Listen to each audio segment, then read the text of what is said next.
Before we get started, Talk Music Talk has a newsletter, a weekly email featuring the current week's guests, plus what past guests are up to. Also, I'll tell you about shows I've attended and new music that I like. To sign up, head on over to talkmusictalk.com, click on the link, subscribe to newsletter, and you are all set. That's talkmusictalk.com. And now for today's episode. Hello there. Welcome to episode 127 of Talk Music Talk with Boyce. I am Boyce. This is my podcast. Talk Music Talk is a weekly music interview podcast where I have long-form conversations with people who are connected to music from different genres and backgrounds, all different genres and backgrounds. That is the intention. Emerging, established, with musicians, singers, songwriters, music therapists, music journalists, and more. And on episode 127, I had the pleasure of speaking to Jon Ehlers. He is the bassist for Bangladeafy, one half of the duo with his partner, drummer Atif Haq. They make dense, beautiful, mostly instrumental music. Is it metal, prog, math rock, some jazz chops in there? I don't know. I hate labels, but you're going to hear music after the conversation, so you can be the judge. Jon is originally from Long Island, based in Brooklyn. We talk about life growing up on Long Island in the 90s, the turning point in his musical life of discovering 9 Inch Nails and what that group meant to him. We talk about his journey through music, being a roadie, the different bands he was in. We also get his thoughts on letting go of perfectionism, maintaining his passion for music, living for his art, which is music, and we also discuss his hearing disability and how that has affected his life and his music. And of course, we talk about the formation of Bangladeafy in 2009, their sound, the evolution, what's next for the duo. And after the conversation, as I mentioned, you will hear 2 songs from Bangladeafy from their latest release, Narcopaloma, Act Like an Adult, and Trillionaire. Right after the conversation, a great conversation with Jon Ehlers. I enjoyed chatting with him. Here it is, without further ado, my discussion with Jon Ehlers on Talk Music Talk, episode 127. Enjoy. I go online, right? Huh? Me and my crack team of researchers go online. I don't know a lot about you. All right. So this is a perfect time to learn. Where are you from? I am originally from Lake Ronkonkoma in Long Island. Okay. It's in Suffolk County. Mm-hmm. It's a funny little town. I live in Brooklyn now. I've been here about 8 years. Okay. Yeah. And Suffolk County, what's that like? Only child? What? Only child, siblings? No, I got 2 lovely sisters. Okay. A little crazy. Mm-hmm. Lake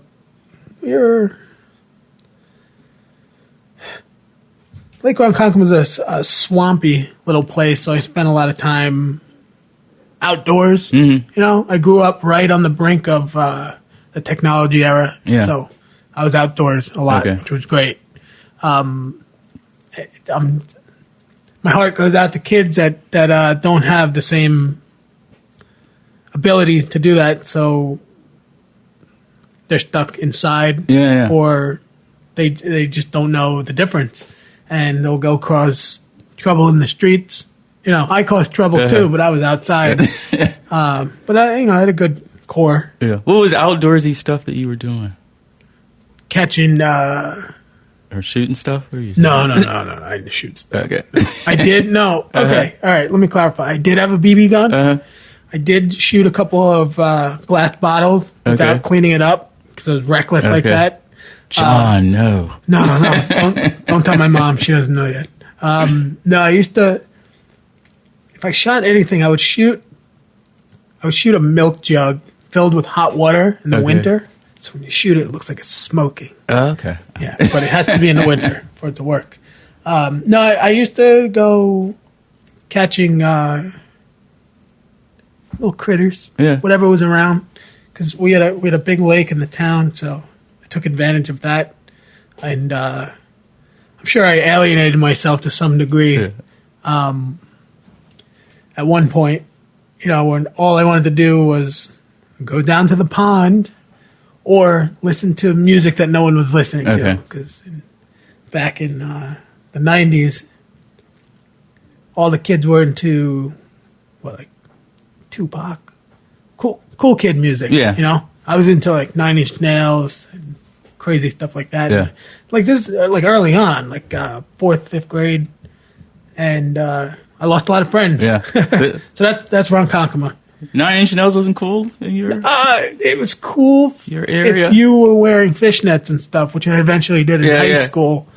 So you didn't look like what the Suffolk County typical listener might had have. a lot of jock culture. Okay, got it. Still does. Mm-hmm. So and you didn't if you fit weren't that. playing sports, you weren't cool. So, but I decided early on that if I get to listen to music like that, then I don't want to be cool. Yeah. And I still stand by that today. But I think I racked up some macho points somewhere along the way. So I'm cool again. Oh, that's good. Cool again because I was into sports at one point. I was into, like Orlando Magics was my team. I had the shirt with the Looney Tunes, Orlando Magic, which I hope I can find on eBay one day. That'd be great. You never know, dude. Yeah. So that Suffolk County right now, they're having a problem with having a heroin problem. Oh, really? Okay. Yeah. It's I knock it a lot because every time I go back, I get like culture shock. Like, because I lived there for so long. Like, I was sitting too close to the fire to know how hot it really was. Yeah. It's very, very white trash. That's what I call it. Well, you can say that. Not everybody. It's just when I go back, I like, I've lived out here for so long, and like there's just so many differences. Like I'll see people wearing clothes like out here. People wear a lot of nice clothes and everything, and then you take the train out there, and like, what are they wearing? It's like another just world. Like just sweats. Okay. And I'm not a fashionista at all. I don't know how to dress myself. I'm just like, you look like a slob. Yeah. What is this? And so that's one of the things that I noticed as a difference between New York City and Suffolk County. Is your family still there? My family is still there. Yes. Yeah. I'm not making fun of them. No. I wasn't thinking that. It's just the reality. Like people I know that come from outside the area, like just spend a little bit of time there. Like they tell me, like, oh, that's a weird little place right there. There's still like trailer parks out there and stuff, but it's home to me. Yeah. So that it holds a very special place in my heart. Well, how'd you get into 9 Inch Nails? When no one else was listening. What? When no one else was listening, how did you get into it? The summer that... Okay, up until that point, most of what I listened to was what I had access to, like whatever my dad was listening to. So I grew up on a lot of like Creedence Clearwater, ZZ Top. I did it, look at me. ZZ Top, Allman Brothers, the kind of stuff that... like classic rock. Yeah, stuff. like classic Southern rock, stuff like that.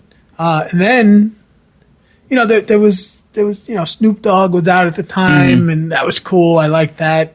Salt and Pepper was cool.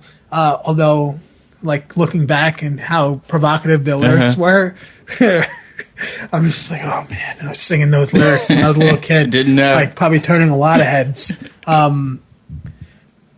But... Summer of 94, Woodstock 94, I was homesick. So I just planted myself in front of the TV and just was locked onto MTV.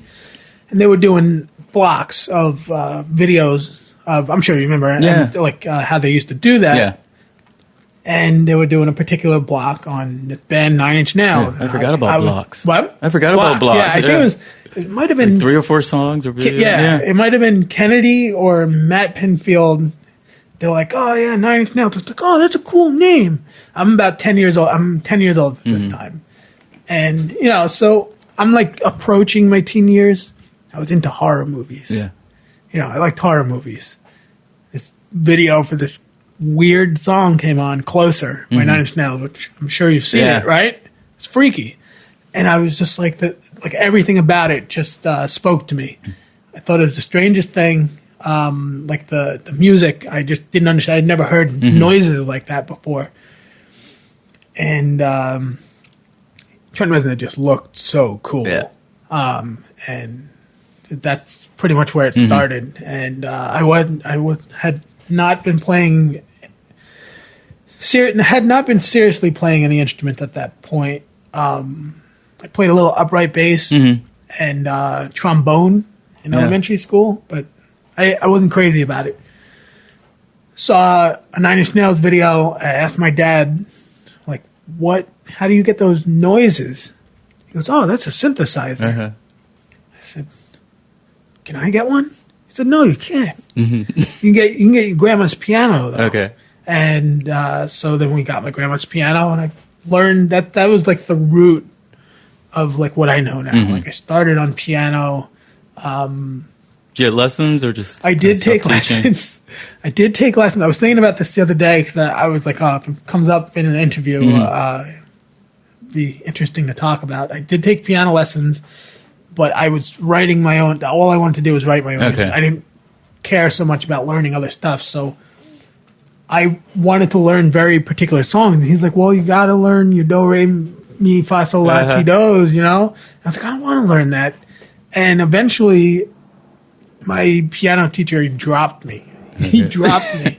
And well, you were unteachable. He just, like, I was learning everything that he was teaching me. I was blowing through it, but I was just, I wanted to learn something else other than what he was teaching me. And for some weird reason, he dropped me. And then I was a bank teller in like my late teens, early 20s, and he came in. Yeah. And I had not seen him in like a decade, but I remembered him. I knew exactly what he looked like. I knew it was him. And he comes in and he goes, oh, wow, you look really familiar. I said, yeah, I used to be your student. And then he had a look of shock on his face. He remembered me, and he goes, oh, I don't remember you. I said, motherfucker, you remember me. Lousy liar. Yeah, you got rid of me. You curved me.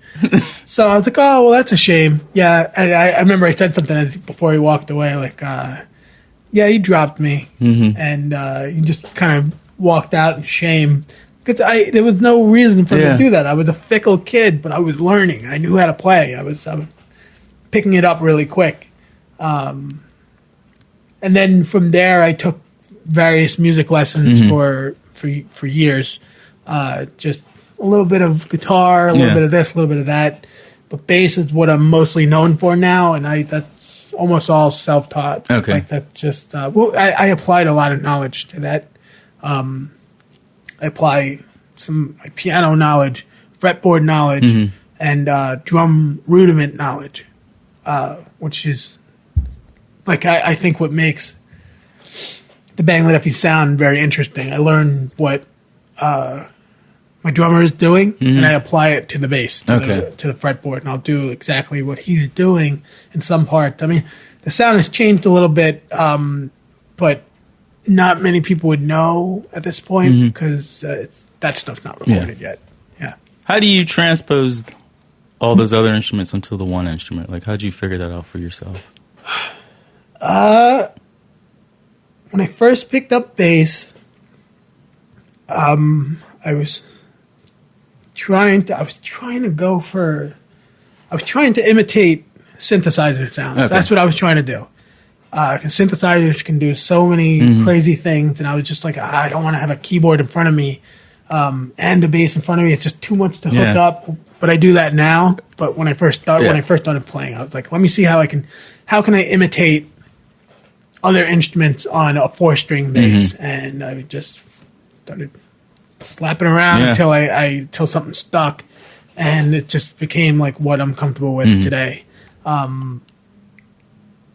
As far as like drum rudiments, that all goes into the tapping aspect of it.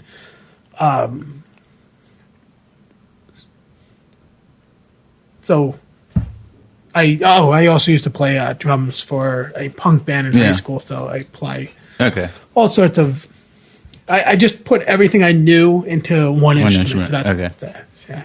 Was there anyone you were looking to besides Nine Inch Nails? Well, it always changes. I mean, that I consider that the core of my influences. But after so when you saw the block of videos, did you then how did you seek out more music from them? Well, this is the 90s at this point. So you really have to dig for it. Yeah. Luckily, in Ronkonkoma, we had a lot of record stores.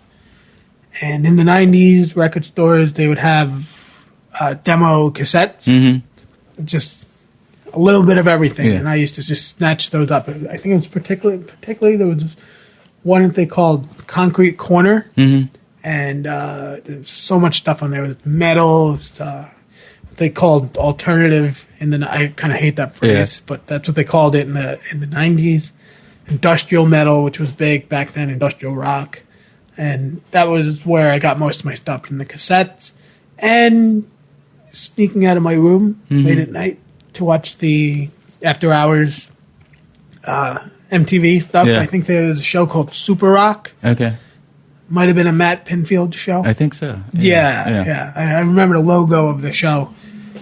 And so I got a lot of stuff from that. And then the internet came, and I was still old fashioned. I used to go through this is like when I'm a teenager at this point, later 90s, early 2000s. I used to go through the bargain bins at the record stores, and they would illegally sell demo promotional copies of stuff for dirt cheap, but they weren't supposed to be selling it at all. Everyone did it. Oh, yeah. Everyone did it. But, I was a teenager, and I was, I didn't have any money. Yeah. I would scrounge up what I could find. And you could walk out of a record store with only $4, and you would have 4 CDs. Yeah. If you knew where to look, and you weren't particular about something new. You wanted something, that's kind of obscure. And then sometimes, since it wasn't a lot of money, you could take a chance with something. So you look at the back of it, you really have to know your stuff. You have to know the credits. You have to know, the names, who produced it, who the individual musicians were, and the record label. So I went by a lot of brand recognition. Yeah. So I was like, okay, this record label has these 3 bands that I like. So this might be good, even though I've never heard of it. But I'm going to take a chance and spend $1, and chances are it would actually be really good. And that's why being on a label it can be helpful. That's something there was a period where I was very stubborn. I was I don't need a label. You don't need a label. Nobody needs a label. But there's a certain thing about labels that brand recognition. If you are associated with the other acts on this label, it will help you. Yeah. It will help you. And that was definitely true back then, and I still think it's true now. So, especially when a label has a sound. Yes. Yeah. Yeah. Yeah. Sargent House. Just that Sargent. Some of the labels that I like are Sargent House, Ipecac. That's Mike Patton's label. Okay. I could go on and on. It's just a lot of stuff, and just there's a very good chance that something from that label will be good. That labels aren't as helpful as they used to be because it's just not money to be made in the music industry much anymore. A lot of the cost falls on the band now, but they still kind of serve a purpose. We're on a label, and every band on the label is wild. It's a smaller label, but people will be drawn to 2 bands from that label, and they'll start checking out other stuff. They're oh yeah, I got into this one band, and then I found this other band. They're on the same label, so that must mean that there's quality material coming out of this label. So let me check it out, see what's going on here. But essentially, most bands these days are their own label. Yeah. They're paying for a lot of the cost. But it's still good to fit under an umbrella because it's more like an alliance. Okay. You help me, we help you kind of thing. So it definitely changed. I couldn't get into all the economic specifics of it. but definitely changes. Yeah. But something you said, and I hate to get all back in my day. No. But there's something special about going to the record store and getting this cassette, not knowing if you're going to hear it. Like now, there's like no skin in the game where you can just, you hear the song, buy it or not, steal it, right? Yeah. And that's it. There's no like searching and excavation. It's just all there. Yeah, right I mean, the accessibility is great now. Because I live in a small apartment, I don't buy CDs anymore. Doesn't mean that I'm against them. Mm-hmm. It's just I don't have space to put them all because I'm just consuming so much music. But it's a beautiful thing. There's just more great music at my fingertip now than there was then. Like back then, it was harder to get to, but the beautiful thing was like you would still do it. You would still walk a mile to the record store to go get it. Ronkonkoma was spread out. We didn't take mass transit, so walking around a lot. But I guess it feels like such a win. You walk that mile. Yeah. You not sure what tape. Well, I can take a chance, and then like when it works out. Yeah. Like it was all worth it. It was a great feeling. Yeah, and it's just so much stuff, and I just had boxes after boxes of CDs. So I can understand like the people who get into collecting records. I'm not up to that point yet. I'm not full blown hipster. But I could imagine that one day I would be, because I did switch from bodega coffee to fancy coffee. So look at you. It's bound to happen. I'm bound to get a record player. That's just the gateway. Grow a beard or something and just keep mason jars in my apartment filled with random stuff. So when you're a bank teller, right? In high school. In high school. A long time ago, yeah. So you're a bank teller. So what are you thinking? What's going to happen? You're going to do music and bank tell? Is that the proper way to say it? Right out of high school, I became a bank teller. I don't get to tell this story a lot because everyone associates me now as an exterminator, but I hated it. I hated being a bank teller. I was good at it. I was one of the fastest ones. It was a small credit union, but I felt like a caged animal. Yeah. And so I was like, I'm an outdoors, hands-on kind of guy. I can't do this anymore.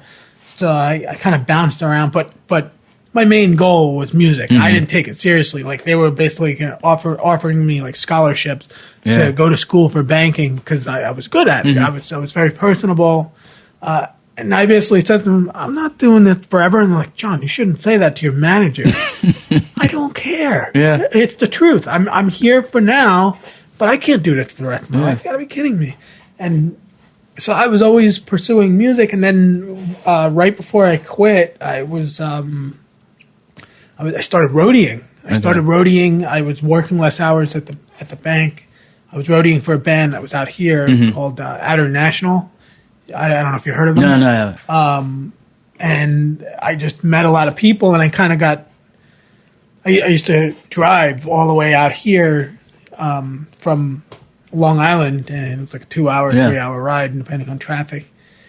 A couple of days a week to do something. I met so many industry people just from working with them. That's kind of like how I got tossed into it. I was just this kid from suburbia who didn't know a thing about what being a musician in New York City was, and does anybody at this point, But I feel like that definitely was a gateway for me to get out of that, to try different things, to kind of explore other professions.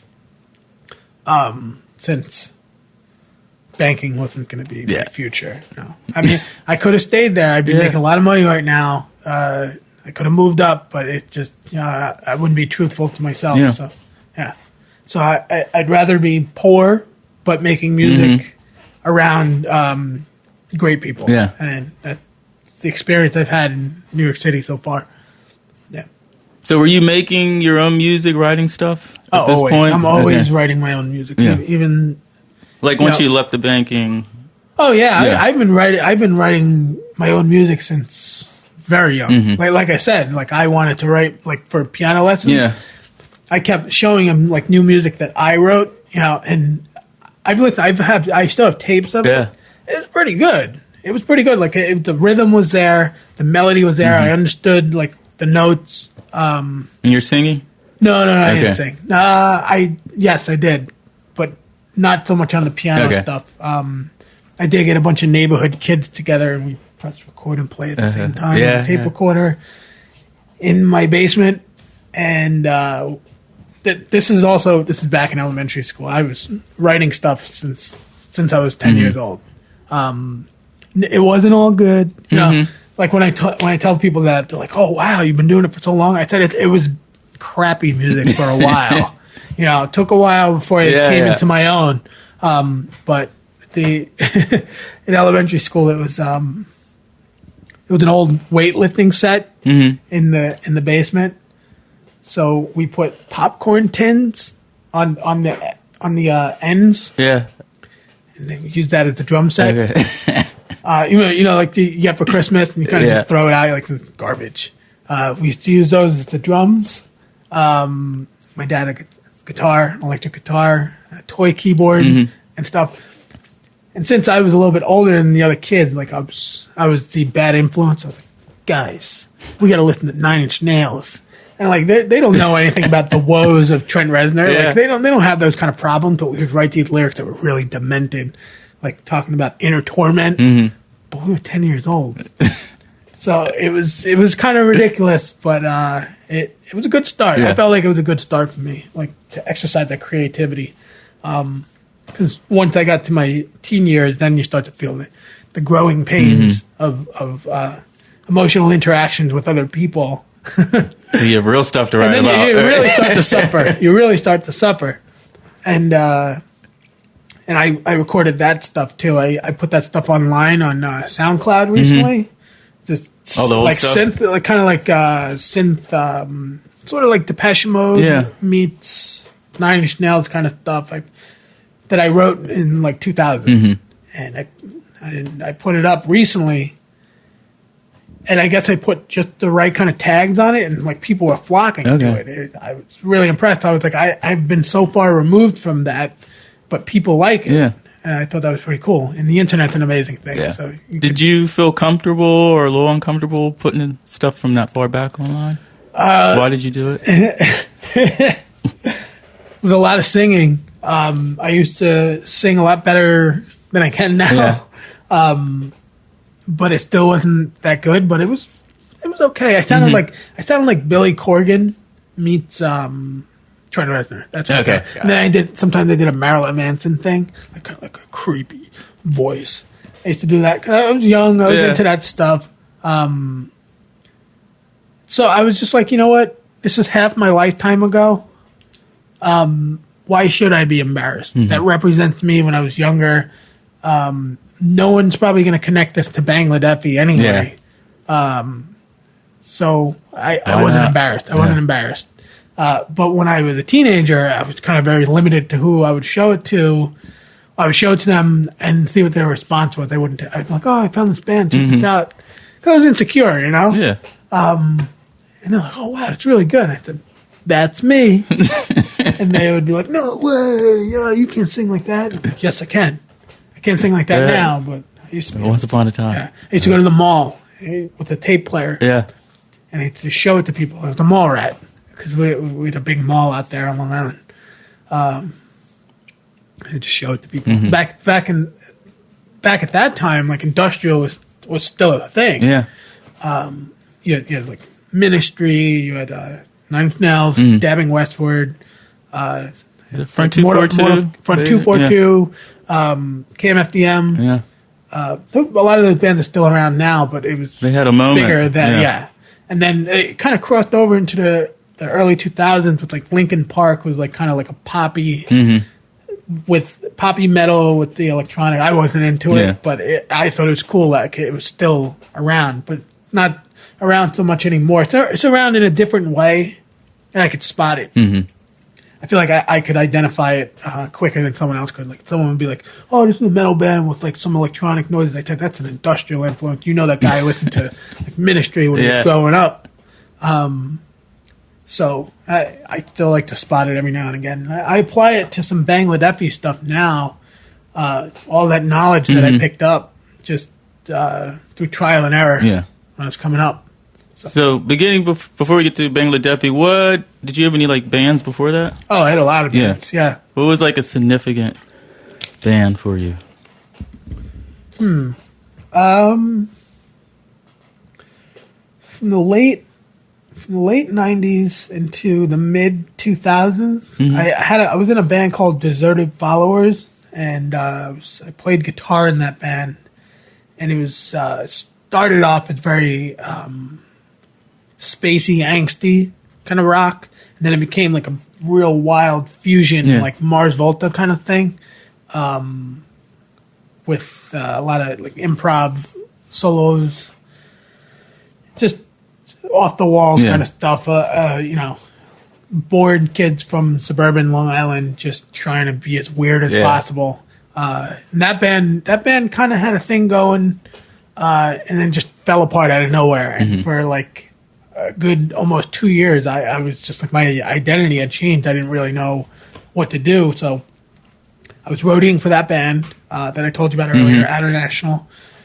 I was participating in a lot of activism at the time during the Iraq War, Bush administration. So there's a lot to be angry about. And I just got so into it. I was reading like Noam Chomsky books, just taking all sorts of sociology courses at a community college. And I was going down to D.C. I was doing stuff like that because I was just like, what do I do with all this time and this creativity since I don't have a band right now? I was still writing like solo stuff, but like I needed like more people to work with. And it just got to a point where I was just like, I could keep going, but for one selfish reason or another, I music is what I want to do. Like I could, keep going with the activism, but I left it behind. I was just like, it wasn't for a selfish purpose. Like I was just like, I'm better at being a musician. This is what I need to do. I need to pour more energy into that. And I kind of switched back to that, but because it was taking up so much time. It was, and people who do it, power to them. I remember like the first rally I ever went to was right here, Union Square, 2005. So I have a lot of fond memories from that. But then I just went right back into music, and of course you can blend the two, but you kind of don't want to do it too much. Like there are some bands that do it; they did it very well. Like Rage Against the Machine, but I don't. A lot of Bangladeafy lyrics, which there aren't many, are just more very secondary. Yeah, very secondary. Just kind of like, what kind of weird phrase could I come up with over this weird music? It's not super personal. I am starting to write more personal lyrics because I feel like we're maturing, which can be a good thing, can be a bad thing. Like the aspect of fun, I still want it to be there. And I talk to some people who are just like, I have very nostalgic vibes for old Bangladeafy. Yeah. Back when you guys used to sing more. I said, well, come on, grow with me. I'm doing something a little different now. So, how did Bangladeafy start? And when did it start? Bangladeafy officially started late 2009. But Atif and I, the drummer, we had been working together for a couple of years at that point. Another band called The Wool Gathering, and that was like the first band that I actively played bass for an extended period of time. That was like where I really developed chops. Playing with him, I met him at a improv gig on Long Island, and we were just like, whoa, I like what you do, and you liked what I did, and we just were a pair from there. Like we'd been in various bands. We've been hired to do some session things. I remember once the night before we got a call to play some Beatles and Elvis songs at an Apple store after hours, and I'll never forget that. This was before Bangladeafy, but we were basically like, we got to learn these songs in like 2 hours. They're not that hard. And we went and we did it. I don't know how well we did it. Yeah. There's probably footage floating around somewhere. And I mean, we dressed up like idiots.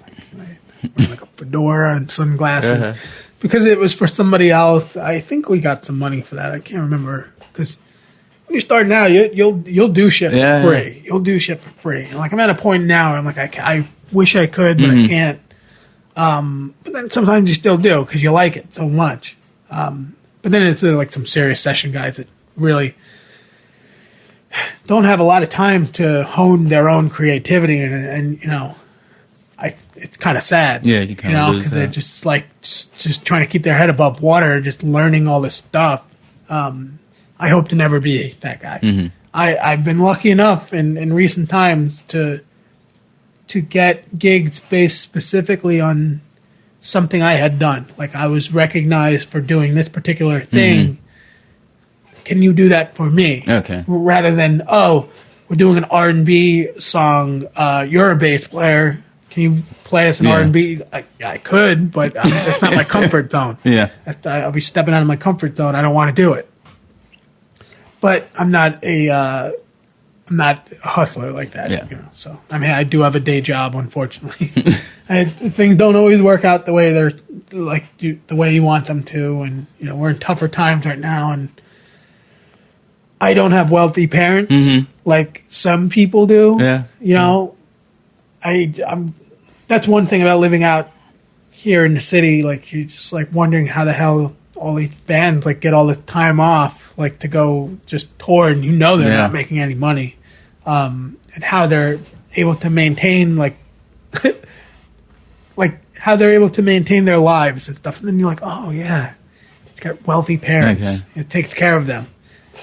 You know, I would knock that up and down, you know, because it's kind of like, come on, you got to build your identity. You know, got to struggle a little bit to build yourself. Then another side of me is like, I wish I had that advantage, you know, because Bangladeafy could be something so much bigger at this point if I didn't have stuff like bills to worry about, you know, just those little things that you don't realize just really just eat up so much of your life, and it's very crushing. The work, the expectations of the workforce in America is pretty crazy, you know.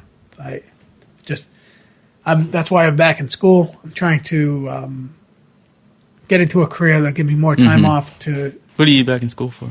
I'm trying to become a teacher. Okay. You know, so I can at least do something in the summers. So I'm finding out about certain bands that I look up to that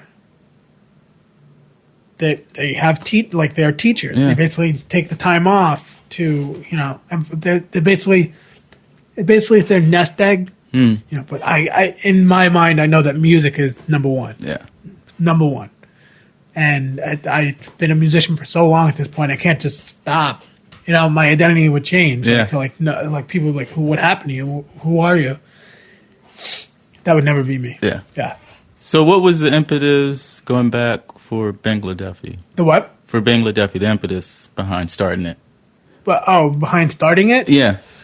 So, like, what is it? Like, you guys are sitting around one night? We were in a band called The Wool Gathering for a couple of years at that point. And it was a 4-piece. The singer left, so we split vocals between me and the guitar player. Yeah. Then he left. Okay. Then he left, and then it was just us two, and we were just like, you know what? Let's just do our own thing.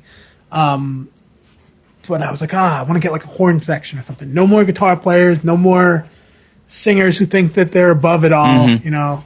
Well, really, those two guys left because what we were doing was it was too crazy. They didn't want to do crazy stuff. Like the singer went and started a folk band, which I actually ended up joining, and I played a little bit of keys for him. But he didn't want to do the crazy, chaotic stuff that Atif and I were known for. So we wrote a couple of songs. We didn't take it too seriously. We wrote a couple of songs. We're like, we'll perform them out and hope that people will come to us and want to play with us. Particularly, we're looking for like a keyboard player or a horn section. Yeah. That never happened. We just were getting so much attention just doing our thing. Yeah. Like just being the 2-piece that we were. And anytime we would write a song and I felt like it was a little empty, that's where I started incorporating using tapping methods to kind of sound like there's more instruments playing, which I still do now. But we eventually did manage to get to play with a trumpet player, which was pretty cool. Yeah. You know, so I'm not opposed to having guest musicians, but Bangladeafy is me and Atif. Okay, and the first release came out when? 2011. Okay. Yeah, 2011. That was an EP.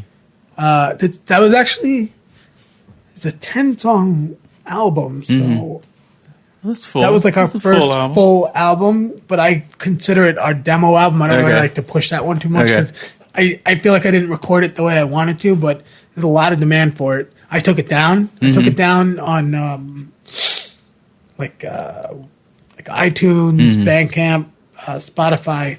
So you got to know somebody to hear this now. What? You're going to have to know somebody if you want to hear that now. I took. Here's the thing. I took it down, and then I started getting emails from around the world. Yeah. Like, I got an email I know I definitely got one from Russia. I think I got another one from France. They're like, oh, what happened to it? I can't find it anywhere. Yeah. And I was just blown away by that. I was like, there's no way. I didn't think we had such a far reach, particularly with that. And there's fan bases in Europe. There's fan bases in Asia. It's crazy. South America. And it's amazing what the internet can do and how like it connects people. And we're perceived as being a bigger band than we actually are overseas. Like for example, I followed somebody on Instagram recently, and I got this personal message sent back to me like, "Oh, it's such an honor to get followed by you. You know, I've been looking up to you guys for a while." And I'm just like, "Wait a second, I'm not the rock star that you're like making me feel like." Yeah. You know, I have a dopey job as an exterminator. I barely make money off Bangladeafy. We make we just get royalties like once in a while. It's nothing crazy, and it's just like it motivates me. It keeps me going. And then finding out that somebody's making bootleg shirts of your band, I thought that was the coolest thing. Yeah. I thought that was so cool. Like, and they were better quality than our shirts, and I was just like, wow. And I think I sent them an email. I sent the whatever website it was. It was basically like this guy was selling T-shirts, and it was like Anthrax, Metallica, Slayer, Bangladeafy, and then all these other bands. I'm like, why are we lumped in with them? I'm not sure exactly what country it was. It's definitely Eastern European. And that's when I started to realize, like, we're perceived as something different. Like, here in America, I walk down the street, no one's going to know who the fuck I am. But to them, like, I guess they read the right articles, and they just are tapped into the right vein of blogs or whatever where they're talking about us, and it's very interesting. So I sent the guy an email, and he took it down. Oh, really? Yeah, he didn't even respond to me. He was just like, he didn't want like I lost it. I was like, dude, I don't have money for a lawyer. Yeah. Just do what you got to do with my shirt. That's cool. But with my band name on it, I want people to wear it. But he took it down. Yeah, he took it down. Maybe it's back up somewhere. I have no idea, but I think somebody, a friend of mine, I think here in America, managed to snatch one up. So hopefully I can get it off. Yeah, it's really nice. Yeah. And so when the recording for Narcopaloma? Narcopaloma, the record that started. Well, when did it start? Yeah, like what? Or how were you going to... Okay, so when did it start, and were you going to do this differently? Because you said you wish the first album had been recorded. Narcopaloma is actually our third. Oh, it's the third? Okay. It's the third release. So the in-between release was what? The in-between release was the Briefcase, and that one... Were you happy with how that was recorded? I was. Okay. I was actually listening to it before I came here, and I listened to it like maybe a couple of times a year. But I was like, oh, okay, I'm about to do an interview, so let me see if I can think of anything that I want to talk about pertaining to those releases. Yeah, that one kind of put us on the map. The second one, that was when people started taking an interest to us. That shirt I was talking about was actually the album cover from that on the shirt. That one put us on the map, and then the next one, the Narcopaloma that we just put out less than a year ago, was closest to like how exactly how I want to do things. Like I've given up on being a perfectionist because then nothing will get released. Anybody who says that they're a perfectionist is a liar. You know, it's like, fear. Right? It's just the beauty of it is that you just it's constantly it's constantly in motion. Like you're if you created the best song ever, you're done. Yeah, you don't have to do anything. You're done. You know, like it's always a work in progress. So anyone who says that is a liar. Yeah, like that they're a perfectionist. Okay, you're going to tell me that what you recorded, you're going to listen back to it a year from now, and you're going to say, perfect. Yeah. You liar. You're a liar. When I go back, I listen people right here. Yeah. I listen to my own music. I'm like, I could have turned that up a little bit. I could have, played that a little cleaner, maybe. But then, if I'm in a good mood, I'll just appreciate it as a whole for what it was at the time. It's in the past. How'd you let that go? What? How'd you let that go? What do you mean? Perfectionism. Oh, or release it a little. That's partially why the stuff I did as a teenager, like I never really pushed it that much, even though it probably had a lot of potential at the time. During like the Napster days, like a lot of people were getting exposure on Napster because I just didn't feel like it was perfect. Okay. When you're a teenager, you're very impressionable. You're reading articles about, particularly Trent Reznor. People say, "Oh yeah, he's a perfectionist." I'm like, yeah, I want everything I write to be perfect too. And then you're just never happy with it. That's why it's a working. That's why people are musicians. They're just constantly striving. Maybe when I'm 85 and I have arthritis, I can't play anymore. I'll have wrote the perfect song and then I could call it quits. How did I let that go? Something like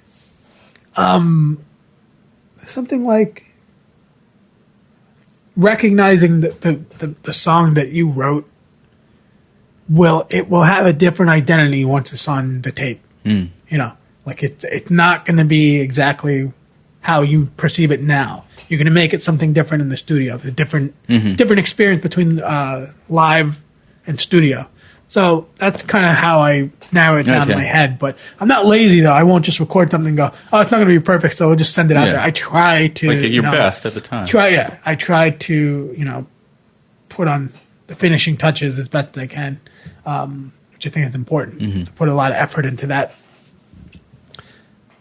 But right now there's somebody who is making music at home, and because of the perfectionism thing, which I think is really just fear, and they'll never release it. They'll never release it. I've known people like that. I've known people like that. I had a good friend back home who was incredible musician, was just so insecure about releasing his stuff. He'd only show it to a few people, and he wouldn't even show like the whole song. I'm like, dude, you have no idea. You have no idea. Yeah.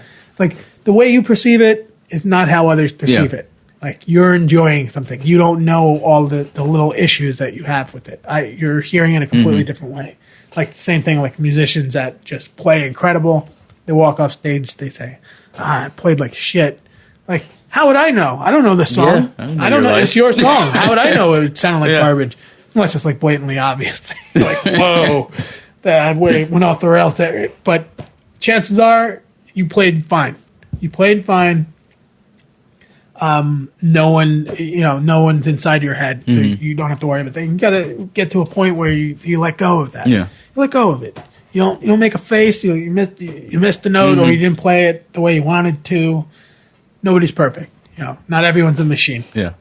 You don't know how many people after a show I'm like, oh, that was great, and they were like, oh, yeah, they say that. I didn't do this. They say that. Like, just say thank you. Just say thank you. That's I was that person. Well, I played like shit. Because Bangladeafy, I'm very exposed. Yeah. I have no one to hide behind. Like it's just me and the drums. But in terms of like the melody and everything, the notes, it's just me.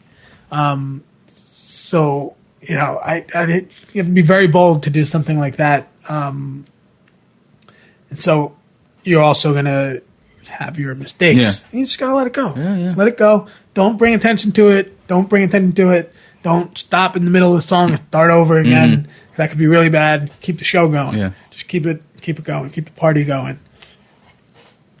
That's what I try to do. Like just don't worry about your mistakes. Just be a responsible practicer.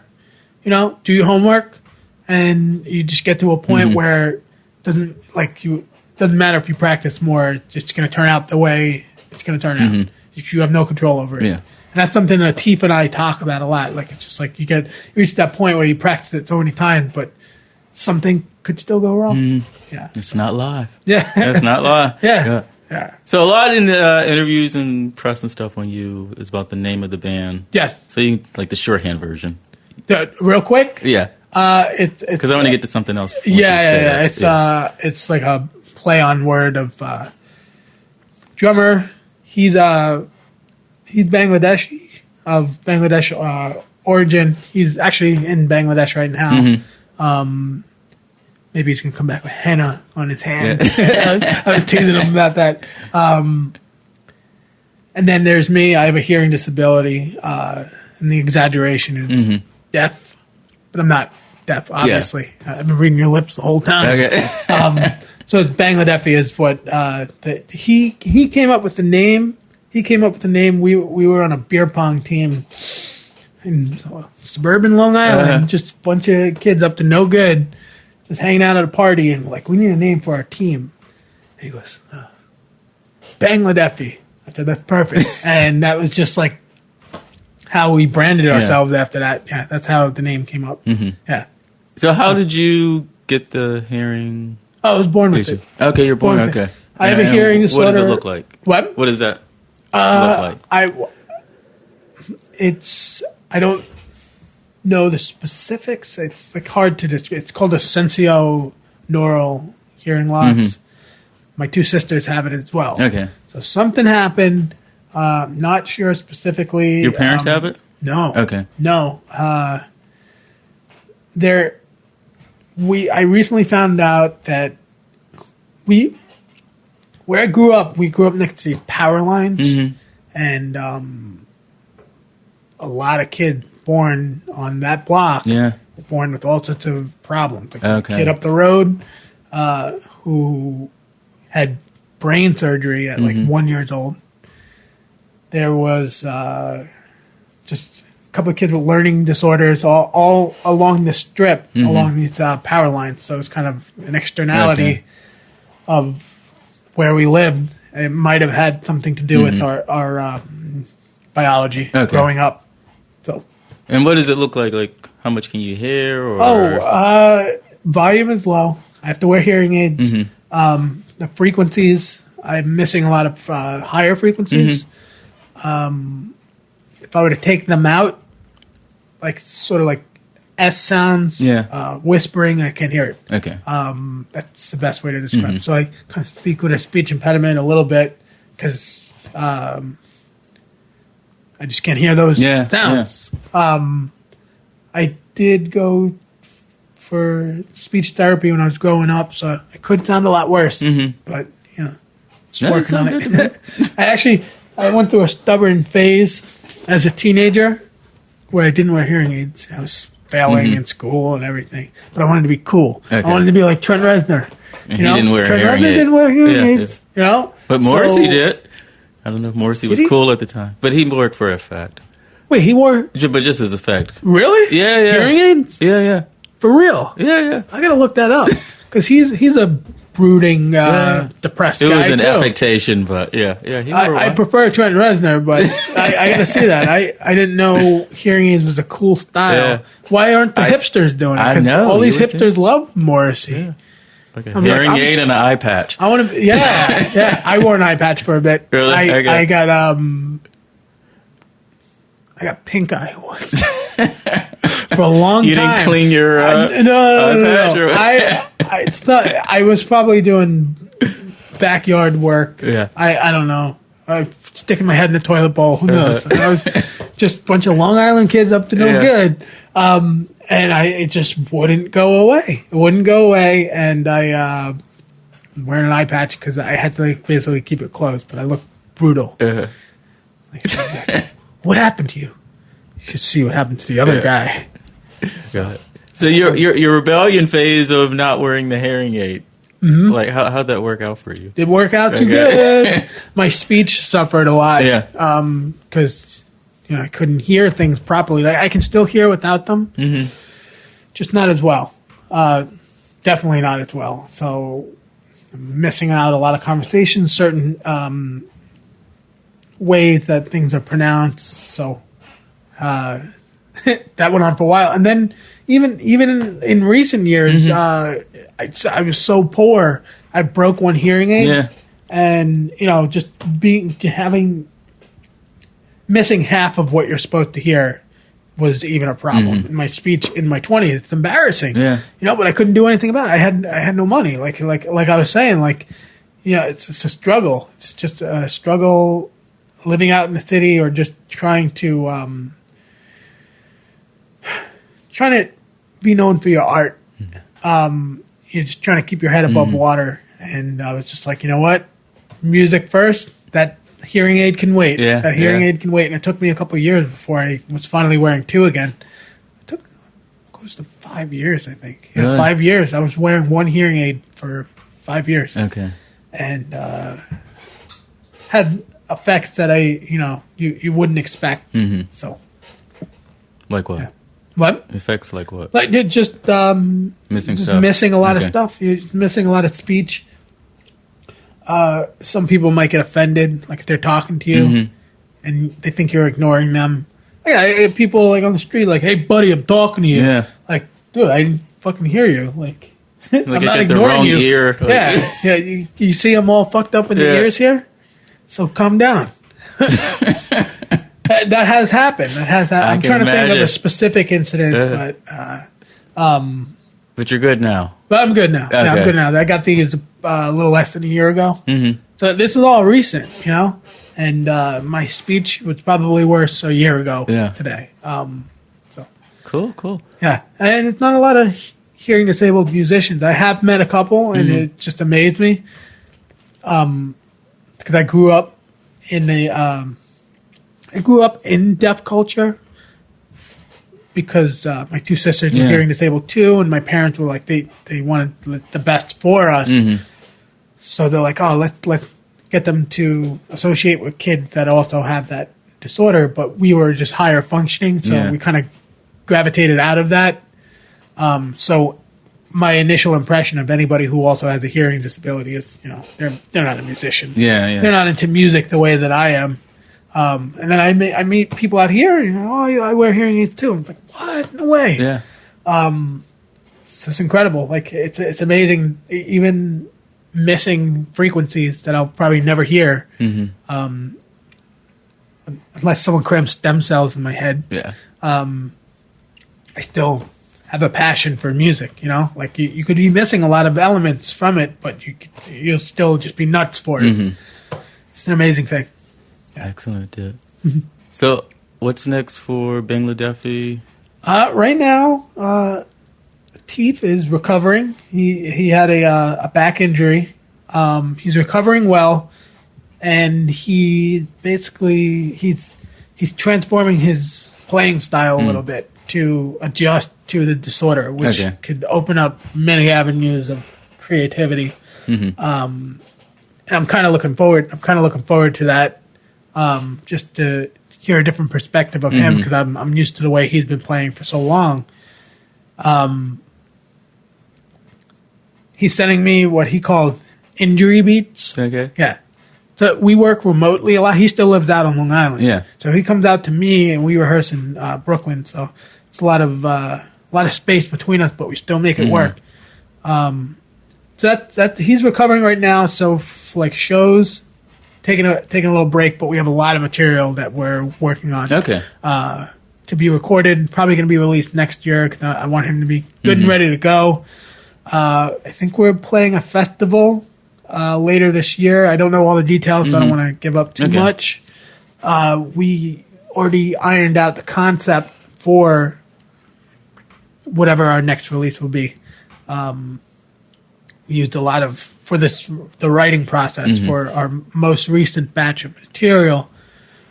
We use a lot of expired electronics, like synthesizers that barely work anymore. So I was trying to think of something relevant to the term of e-waste, like a waste dump for electronic.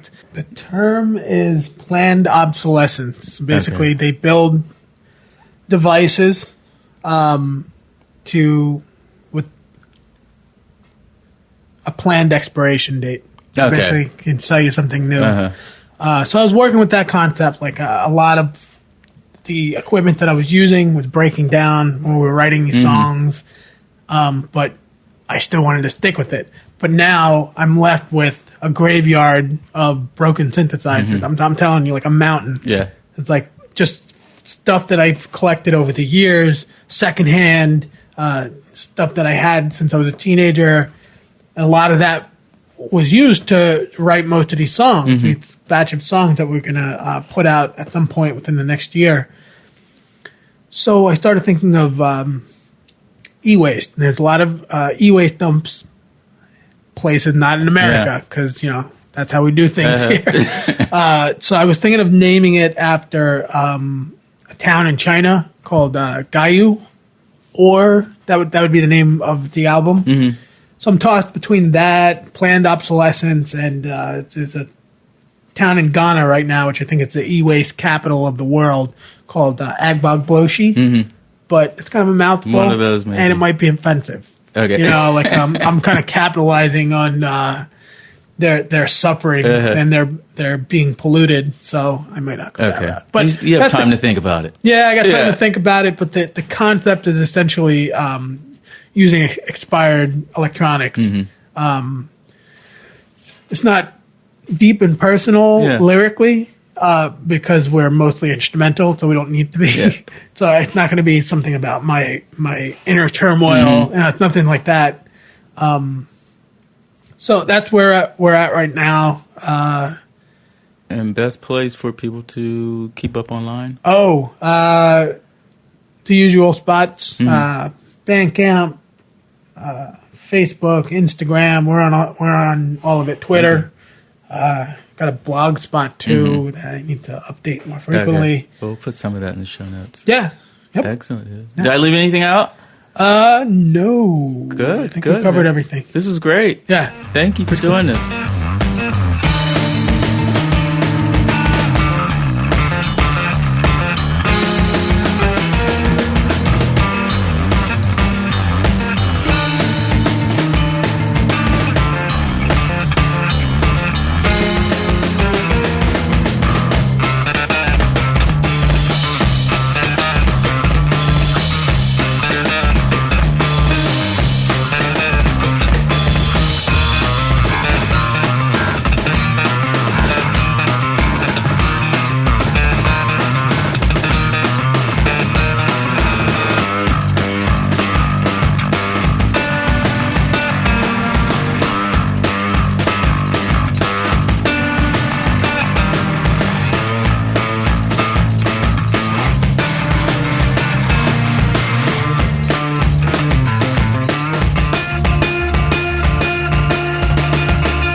There you have it, too. From Bangladeafy's album Narcopaloma, that was Trillionaire and kicking it off, Act Like an Adult. Pick up Bangladeafy on Bandcamp at bangladeafy.bandcamp.com. And Bangladeafy, as you can tell, I just like saying the name a lot. Bangladeafy is spelled Bangladeafy. I hope you enjoyed the conversation with Jon Ehlers. I hope you enjoyed the music from Bangladeafy. I am online in several places, several ways. TalkMusicTalk.com for more podcast information. I also have a personal website, which is thisisboyce.com. You can check out the music that I make and read excerpts from my novels. And I am on Instagram at thisisboyce. Don't forget, in case you didn't know, I've mentioned it on the podcast before, but maybe this is your first time listening. There is a Talk Music Talk app. That's right. You get every single episode. You can listen to the show offline. It is free for iPhone and Android, and you can get it wherever you like to get your apps. Or you can subscribe to the podcast on iTunes, Google Play, TuneIn, Stitcher. Just search for Talk Music Talk. And if you are on iTunes, it is especially helpful if you can leave a rating and or review to help spread the word and get people talking about Talk Music Talk. Also, you can find the podcast on SoundCloud at soundcloud.com/thisisboyce, starting with episode 100. And you can also check out my music there, which I would appreciate. And once you do that, I have a back catalog suggestion for you. If you like Jon Ehlers and Bangladeafy, you will enjoy episode 117 with Husbandry. I interviewed the lead singer, Karina Zachary. You will hear a great conversation, another great conversation, and wonderful music from their album Farah, episode 117 with Karina Zachary. Thank you so much for listening. Till next time, and there will be a next time. This one's for you, Liz.